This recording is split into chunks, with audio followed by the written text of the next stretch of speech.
right, what's up, Tech Twins? Ray here from Twinfolk Tech, and today I want to talk about the new Sony WH-1000XM5s. And then we also have here the WH-1000XM3. So from here on out, I'm just going to call them the XM5s and the XM3s, and then also have the XM4s, the WF-1000XM4s. But these are the earbuds. This is just here for show, and then I've got the Sony Xperia 1 Mark III that's also just here for show. But the main meat and potatoes, the main course of this video is going to be the WXM5s. And we're going to just kind of go through, talk about some of the new features of the XM5s, and also talk about, what we had on the XM3s, what's different. All right, so first things first, I already unboxed these because I don't want to be doing unboxing videos or anything. I feel like that's kind of lame. So I'm just going to move this out of the way, and we're going to sit these to the side for now. And this is the carry case that you get with the XM5s. Now, this is the silver color of the XM5s. This does not look silver, believe me. This is more like a paper mache off-white, if you will, but Sony calls them silver. Whatever. You can pick these up at Best Buy, Amazon, Sony's website. You can pick these up for about $399. The XM4s are still on sale, and those are coming in still at $350. So there has not been any price reduction on the XM4s as of yet since the XM5s have dropped. That is actually pretty surprising because I bought these XM3s when the XM4s came out. And these were on a pretty crazy sale. I got the XM3s for about $150 at Best Buy. It was like a flash sale, and I picked them up because they were trying to get them out of the way as the XM4s came out. But they did not go with that same strategy for the XM5. So let's go ahead and open the package up and see what you get. Like I said, I've already unboxed it. So got this case. This is not really good for travel. I will say the XM3 and XM4 case is going to fit in your bag a lot easier.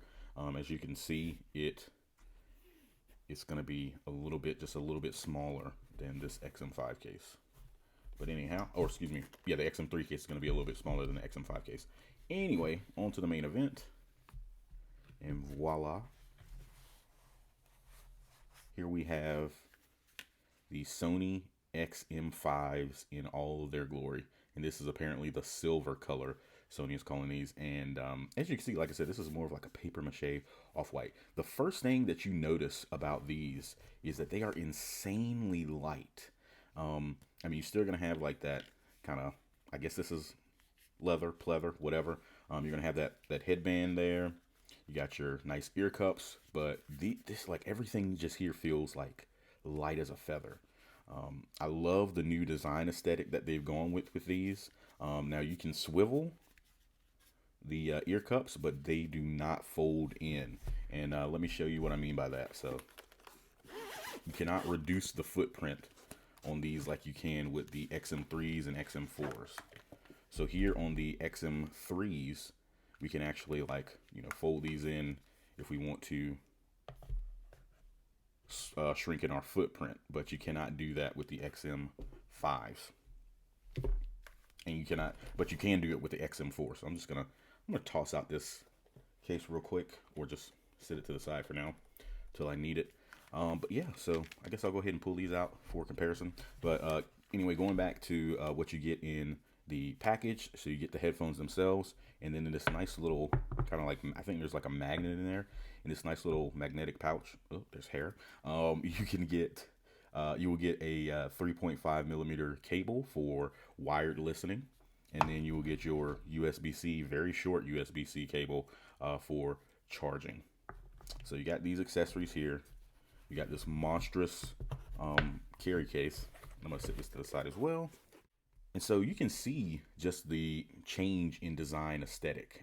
I overall really love how this feels. And these, I mean, I think these are going to be, the XM5s are going to be lighter than the XM3s or XM4s just by a little bit.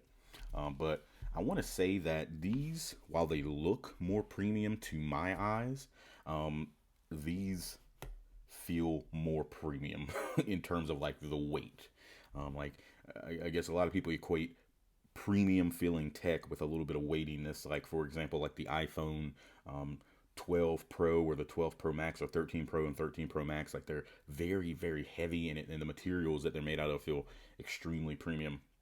But that's all subjective. But here, these are made very lightweight, and I love how light they are. I mean, I can have these on my ears for hours and not get fatigued or tired or get hot ears like I would with this. Like the clamping pressure on the XM3s, XM4s is going to be much higher. Like these are going to, be able to clamp down on your head and on your ears a lot better than what you would get on the XM5s.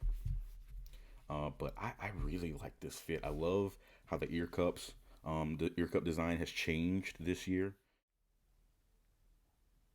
So with these, of course, you're going to get your standard Sony controls. You got your adaptive sound control. You can see what song is playing here within the Sony app. And then you've got your ambient sound control here in the app, and noise canceling features, of course. So your noise canceling top tier on this set of headphones, even better than the XM3 generation of this product. So really, really top tier, industry leading noise cancellation, always by Sony on these this XM line. The ambient sound mode, I'll say, on this pair is not as good, I feel, as it was on my XM3s. That is just my opinion. Other people may hear things differently, but from what I can hear in my ears, the ambient mode or pass-through mode is better on here on the XM3s than it is on the XM5s.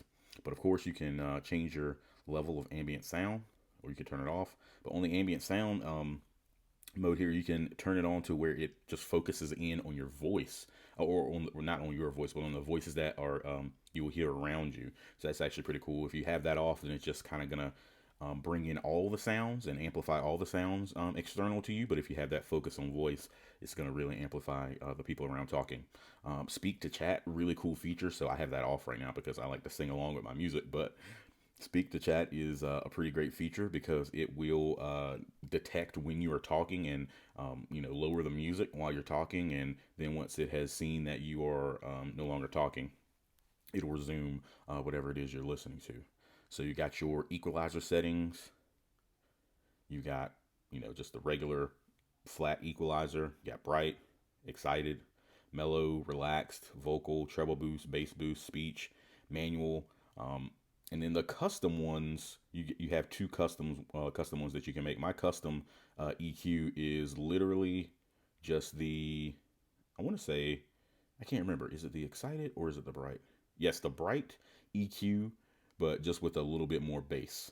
So I love bright sounding headphones. You can see here the clear bass is at -1, and I have my bass set up to -4. So it's basically that bright EQ with a little bit more thump. Anyhow, of course, you got your 360 reality audio that you can set up. So I use Tidal as one of my music streaming services, and Tidal uses 360 reality audio. So do apps like Deezer, and I want to say Amazon Music as well. So you can optimize your headphones by analyzing your ear shape. You like take pictures of your ears, and based on the shape of your ears, Sony will do some AI analyzing of your ear shape, and then give you a better tuned audio in comparison to what it would be out of the box just based on your ear shape. Of course, with these, you're going to have that top Bluetooth codec, the LDAC. And how did I get back to the XM? Okay, well, it does still say XM5s. Not sure why my XM4s are showing, but anyway, they're going to have that LDAC codec, which is the Sony proprietary Bluetooth codec that is going to give you what they consider high-res lossless Bluetooth. You can't really, at the end of the day, get high-res or lossless over Bluetooth, but yeah, that's just kind of nitpicking. But you can choose when you connect to your smartphone using the LDAC, as long as you, of course, have an Android phone. You cannot use LDAC on Apple devices. Sorry, you can only use AAC on Apple devices. But you can either choose to prioritize the sound quality, so you'll get a higher bit rate for your audio, and hear more, not hear more detail, but you're supposed to get more detail out of the tracks based on the higher bit rate that you're getting. Or you can prioritize the connection. So like when you're around A lot of people using Bluetooth devices, say you're using these while you're commuting, traveling, or things like that on public transport, and you got a lot of people around you that are using Bluetooth devices as well. You can prioritize the connection, and that will sort of lower the audio quality, and it'll focus on its main job of keeping your Bluetooth accessory, your headphones, connected to your phone. All right.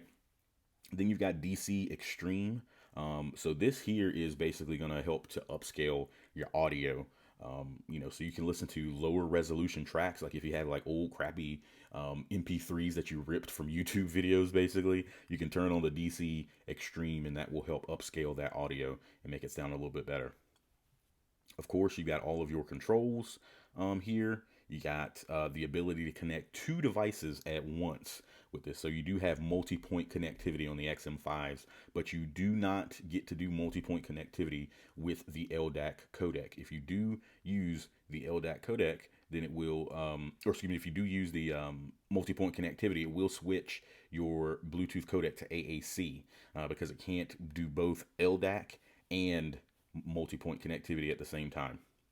So that's one thing to keep in mind. One thing I will say, I'll go back real quick. One thing I will say that's cool now on my XM3s, whenever I would set up a custom EQ, it would not allow you to do a custom EQ and LDAC at the same time. But I am happy to see, and it's not showing it right now, obviously, but I am happy to see this time around, if I do switch on my custom EQ, I can still stream in LDAC quality. So that's pretty great. Get your voice assistant. You can control what you do when you touch the sensors on the control panel. You got your noise canceling and ambient mode buttons, like your hard buttons on here. So you actually have that. And you can change whether or not to like actually have them on to do noise canceling, ambient sound, or turning off the noise canceling and ambient sound. So I do have that on here. Of course, you got your power button and Bluetooth pair button as well. 3.5 connection, USB-C for charging. I don't know if I said that already, but I'll get that out of the way again. Anyway, this can be what you choose to do right here when you double press the noise canceling button twice, or press it 3 times. But basically, the only choice that it gives you is going to be to access the Spotify quick access, because I guess Sony now has some kind of deal with Spotify, which is kind of weird.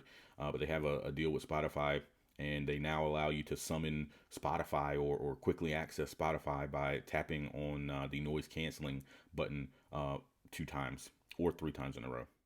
You've got the ability to have the headphones turn off, like what just happened to me when you have the headphones off and you're not using them, or like when you just take the headphones off for a moment, it'll pause your content, and then when you put the headphones back on, it'll start it back up. Of course, you can change your language here that you have your like kind of notifications and things in. I like to set it where I automatically have the software download. It's pretty cool. You can initialize settings. That's basically going to be where you reset everything to factory settings. And then this is more what I was talking about here, the Spotify quick access. I don't really use that at all. Anyhow, I gotta say the sound on these headphones is incredible. I think that with the XM series, Sony has always, like out of the box, focused on just the noise canceling and the ambient sound. But with the XM5s, out of the box, the sound on these is fantastic. I still always, custom EQ my headphones, but the sound on these out of the box is great. They're very bright. Not as much bass, I feel, as you would get on your previous devices. I haven't had the XM4s, but at least on the XM3s, this one was a little bit more bass heavy, a little less focus on the mids. It was just kind of more consumer V-shape tuned with focus on the highs, focus on the bass. But this has some really nice tuning, and I think these sound fantastic just straight out of the box. But again, I still always EQ my headphones. The comfort on these is unparalleled, much more comfortable than what I experienced with the XM3s. Not that they were uncomfortable, but these are just more comfortable, if you will. Like I said, they're very, very light on your head, and I could just wear these for hours and hours. So typically with Sony, you're going to have quite a bit of hours of use out of this. So let's take a look and see just how much you can get out of these headphones. All right, so we're back. Let's take a look at some of the specs, if you will. I don't like to just like read off specs, but that's what I'm gonna do here because I don't have any of this stuff memorized and I don't take a lot of notes. So this is what you get. So with this here, you of course are gonna get 8 microphones. That's actually pretty huge on a headset, a pair of Bluetooth cans. So they are going to give you 4 beam forming microphones to help reduce noise going on around you. And then the battery life, it looks like you get up to 30 hours of battery life, and with a quick charge of just 3 minutes, you'll get 3 hours of playback. So that's a nice feature to have. Let's see, they usually give you some information about, you know, how long it takes or how long you a battery life you get when you have noise cancellation on, but I don't think you want to see me sit here and kind of read forever and ever on here. But anyway, 30 hours of battery life is pretty great. I would say that for the price, they're a little pricey, but at the end of the day, if you have the XM4s, I don't really think you need to upgrade to the XM5s. But if you have the XM3s, XM2s, then maybe they're worth the upgrade. I personally, I saw these on online, and I was just like in love with these instantly, and I didn't even know that they were on sale yet, to be perfectly honest. I thought these were going to drop later on this year in like September, when the new Sony Xperia, the 1 Mark IV Xperia device comes out. And I just happened to go on Best Buy a little bit before I went on vacation the other week, and I saw that these were actually for sale. So I immediately bought them, went to the store, picked them up after I bought them online, and I was just so excited to see these. So I would say, again, if you are coming from an older model, older than the Mark IVs or XM4s, then this is totally worth that upgrade. It's going to give you a slightly different experience than what you've experienced before with previous models of the XM series. But if you're just coming, if you literally just bought XM4s, they're only $50 difference. I don't think it's worth, spending that whole $399 when you just dropped $350 on some headphones, because after tax these are like $430. So XM5s, super sick, totally, to me, worth it, but not worth a year-over-year upgrade. But if you got the cash to spend, if you want to just splurge, if you just like buying yourself nice stuff every year, go for it. But anyway, it's been real. Be good to each other. Be good to your tech. Stay twinning. Peace.